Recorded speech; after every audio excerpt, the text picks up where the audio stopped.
ইন্নাল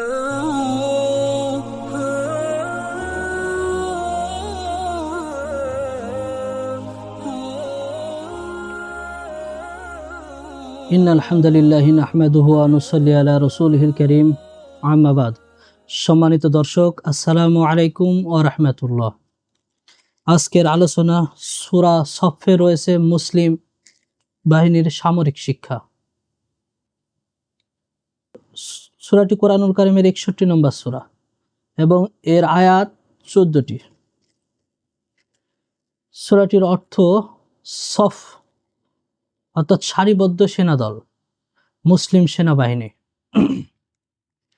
অত্র সূরাটি মুসলিম সেনাবাহিনীর সামরিক শিক্ষার জন্য 4টি পর্যায়ে ভাগ করে আলোচনা করা যায়। 1 নম্বর বিষয় মুসলিম সেনাবাহিনীর শৃঙ্খলা শিক্ষা। 2 নম্বর বিষয়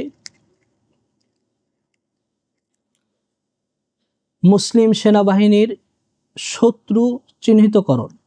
3 নম্বর বিষয় মুসলিম সেনাবাহিনীর করণীয় কি। 4 নম্বর বিষয় মুসলিম সেনাবাহিনীর জন্য আল্লাহর অনুগ্রহে বিজয়। আমরা প্রথম পর্যায়ে আলোচনা করব মুসলিম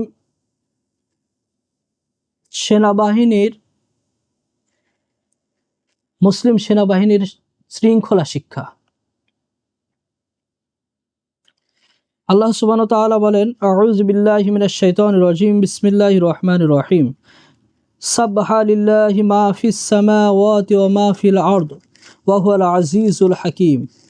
ইয়া আইয়ুহাল্লাযীনা আমানু লিমা তাকুলুনা মা লা তাফআলুন কাবুরা মাকতান ইনদাল্লাহি আন তাকুলু মা লা তাফআলুন ইন্নাল্লাহা ইউহিব্বুল্লাযীনা ইউকাতিলুনা ফী সাবিলিহি সাফফান কাআন্নাহুম বুনয়ানুম মারসুস। অর্থাৎ সূরা সফের 1 থেকে 4 নম্বর আয়াতে আল্লাহ সুবহানাহু ওয়া তাআলা মুসলিম সেনাবাহিনীর শৃঙ্খলা শিক্ষা দিচ্ছেন। শৃঙ্খলা শিক্ষার প্রথমেই আল্লাহ সুবহানাহু ওয়া তাআলা পবিত্রতা ঘোষণা করছেন এবং শৃঙ্খলার সঙ্গে আল্লাহ সুবহানাহু ওয়া তাআলা সকল সৃষ্টি আল্লাহ তাআলার পবিত্রতা ঘোষণা করেন। এই বিষয়টা আল্লাহ সুবহানাহু ওয়া তাআলা উল্লেখ করছেন। সুবহানাল্লাহ। আল্লাহ সুবহানাহু ওয়া তাআলা বলেন, সাবহা লিল্লাহি মা ফিস সামাওয়াতি ওয়া মা ফিল আরদ। আসমান ও জমিনের মধ্যে যা কিছু আছে সকল কিছুই মহান আল্লাহর তাসবিহ বর্ণনা করেন। সুবহানাল্লাহ। এখানে সকল কিছুই যেহেতু আল্লাহ সুবহানাহু ওয়া তাআলার তাসবিহ গণনা করেন, অর্থাৎ এই বিষয়গুলো সকল কিছুই সুশৃঙ্খলতার সঙ্গে চলছে এবং পরিচালিত হচ্ছে, এটাই তার প্রমাণ যে আসমান জমিনের মধ্যে যা কিছু আছে, গাছপালা, তরুলতা, পাখি, পশু যা কিছু আছে সকল কিছুই আল্লাহ সুবহানাহু ওয়া তাআলার পবিত্রতা ঘোষণা করে। আর সকল কিছুই একত্রিত আল্লাহ তাআলার পবিত্রতা ঘোষণা করার মানে হচ্ছে এই সকল কিছুই চলছে সুশৃঙ্খলভাবে। সুবহানাল্লাহ। আর সেই শৃঙ্খলতাই আল্লাহ তাআলা সর্বপ্রথম শিক্ষা দিচ্ছে। যেহেতু যা কিছু আছে আসমান জমিনের মধ্যে সকল কিছুই শৃঙ্খলতার মধ্যে চলাচল করে, সেহেতু যে সফ অর্থাৎ সারিবদ্ধ সেনাদল বা মুসলিম সেনাবাহিনী, এদের শৃঙ্খলতা শিক্ষা লাগবে সর্বপ্রথম। তাছাড়া আল্লাহ সুবহানাহু ওয়া তাআলা বলেন, ওয়া হুয়াল আজিজুল হাকীম। কেন এই শৃঙ্খলতা? আল্লাহ সুবহানাহু ওয়া তাআলা শিক্ষা দিচ্ছেন এবং আল্লাহ সুবহানাহু ওয়া তাআলার শিক্ষা যে চূড়ান্ত শিক্ষা, সেই বিষয়টা আল্লাহ তাআলা উল্লেখ করছেন যে কেন ওয়া হুয়াল আজিজুল হাকীম, তিনি পরাক্রমশালী। শুধু পরাক্রমশালী তা নয়, বরঞ্চ সকল বিষয় তিনি প্রজ্ঞা সম্পন্ন, সকল বিষয় তার জ্ঞান আছে। সুতরাং তিনি সুষ্ঠুভাবে সুশৃঙ্খলভাবে গোটা বিশ্ব পরিচালনা করছেন। সেজন্য মুসলিম সেনাবাহিনীর জন্য একমাত্র আল্লাহ সুবহানাহু ওয়া তাআলাই শৃঙ্খলতার শিক্ষা, সুশৃঙ্খল সেনাবাহিনীর সুশৃঙ্খল শিক্ষা দিতে পারেন। যেভাবে সুশৃঙ্খলতার সঙ্গে সেনাবাহিনী চলতে পারবে, এই শিক্ষা একমাত্র আল্লাহ সুবহানাহু ওয়া তাআলাই দিতে পারেন, কারণ তিনি হচ্ছে পরাক্রমশালী এবং প্রজ্ঞাময়। পরে আল্লাহ সুবহানাহু ওয়া তাআলা বলেন, ইয়া আইয়ুহাল্লাযীনা আমানু লিমা তাকুলুনা মা লা তাফআলুন কাবুরা মাকতান ইনদাল্লাহি আন তাকুলু মা লা তাফআলুন।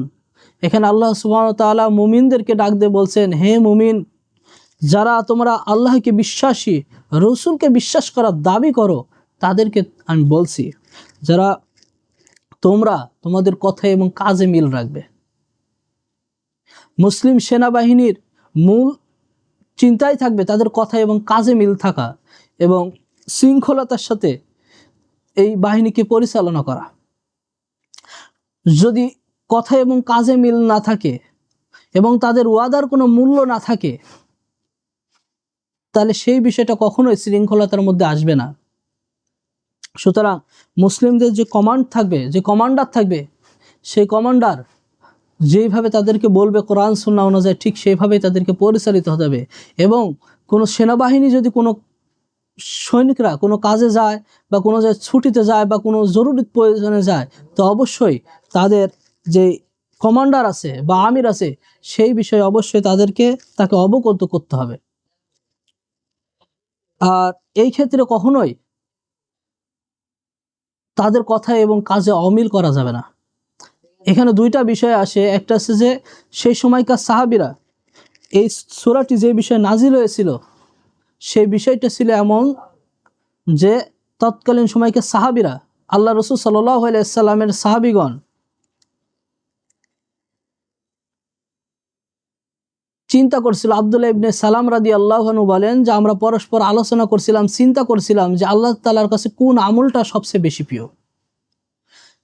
ওই আমলটা যদি আমরা জেনে যাই সবচেয়ে বেশি প্রিয় আমল কোনটা, তাহলে সেই আমলটাই আমরা করব এবং মনোযোগ দিয়ে, যদিও আমাদের জন্য তা কষ্টকর হয়ে যায়। ইবনে কাসির রহিমাহুল্লাহ হাদিসটি উল্লেখ করে বলেন, তো তারপরে আল্লাহ রসুল সাল্লাল্লাহু আলাইহি সাল্লাম তার একটি দূতের মাধ্যমে সেই দলকে নিয়ে গেলেন আল্লাহ রসুলের কাছে। নিয়ে যাওয়ার পর তাদেরকে এক এক করে এই সূরা সফ পড়ে শোনালেন। সুবহানাল্লাহ।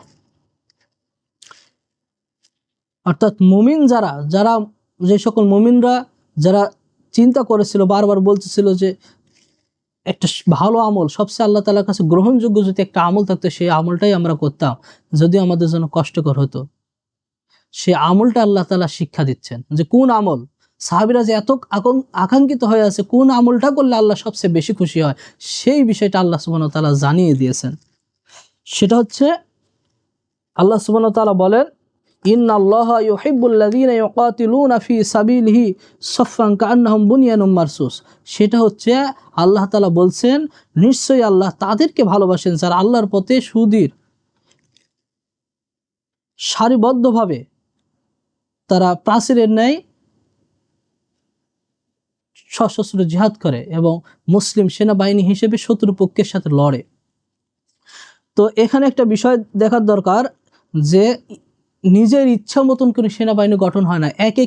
একজন কখনো সেনাবাহিনী হতে পারে না, সৈনিক হতে পারে, কিন্তু একটা বাহিনী হতে পারে না।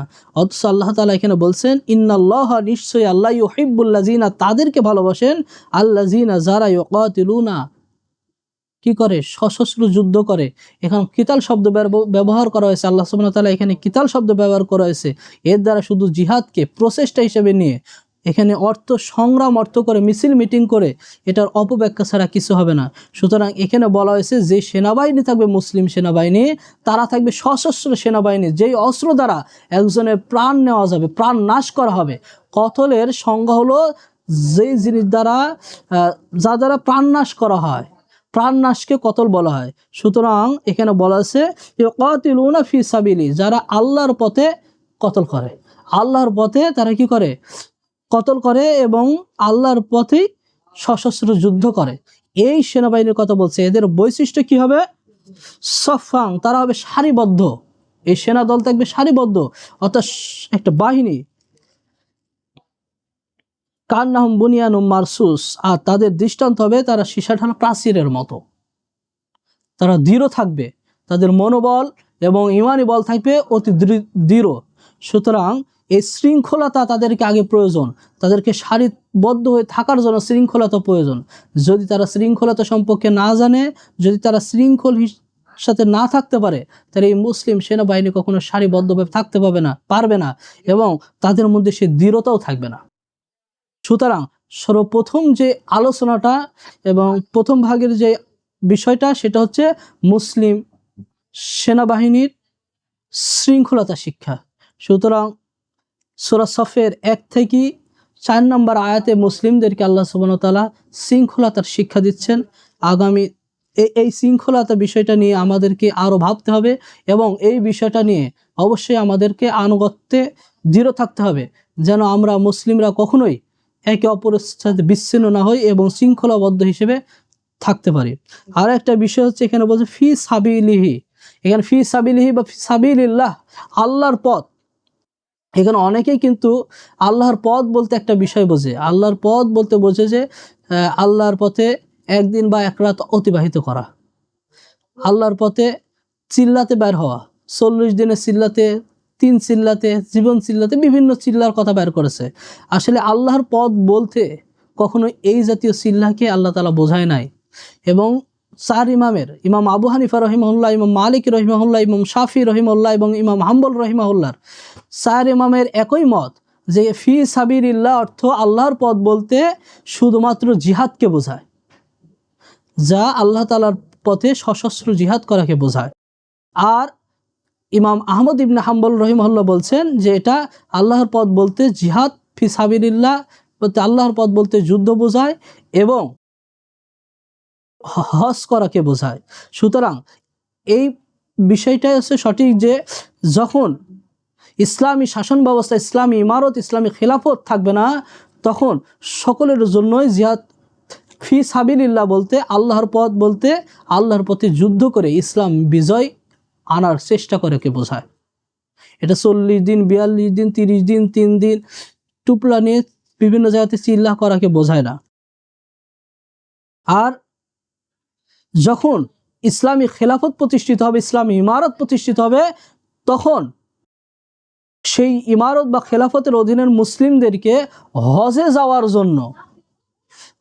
যাওয়ার জন্য যে পথটা অতিক্রম করা হয় সেটাকে বলে ফি সাবিলিল্লাহ, অর্থাৎ হজে যাওয়ার পথকে। সুতরাং এই দুইটা বিষয় আনা হবে এবং এটার প্রেক্ষাপট অনুযায়ী এই দুইটা ব্যাখ্যা ব্যবহার করতে হবে। তা ব্যতীত অন্য কোনো অপব্যাখ্যা ব্যবহার করা যাবে না। আল্লাহ সুবহানাহু ওয়া তাআলা সেই বিষয়গুলো আমাদেরকে বুঝে আমল করার তৌফিক দান করুন। আল্লাহুম্মা আমিন। আগামী পর্বে আসছে যে মুসলিম সেনাবাহিনীর শত্রুকে চিহ্নিতকরণ, এ সম্পর্কে আগামীতে আলোচনা করা হবে ইনশাআল্লাহ। আসসালামু আলাইকুম ওয়া রাহমাতুল্লাহ।